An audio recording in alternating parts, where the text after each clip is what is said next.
On est sur les îles Rebondines, sur le lac de la Raviège, qui alimente l'usine de la Raviège. Ces îles Rebondines, elles ont été boisées vers la fin des années 50 avec des résineux, épicéas, sapins, quelques pins.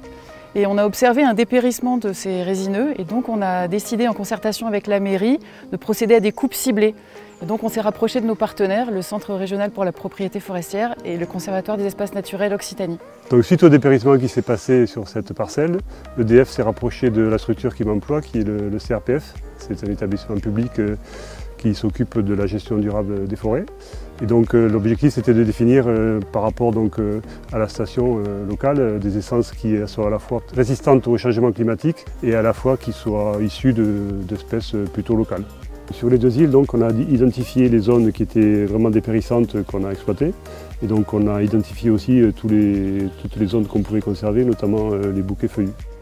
Par rapport aux travaux, donc, les travaux ont été réalisés par une entreprise, un exploitant forestier local. Et le travail du reboisement a été réalisé par la coopérative Alliance Forêt-Bois.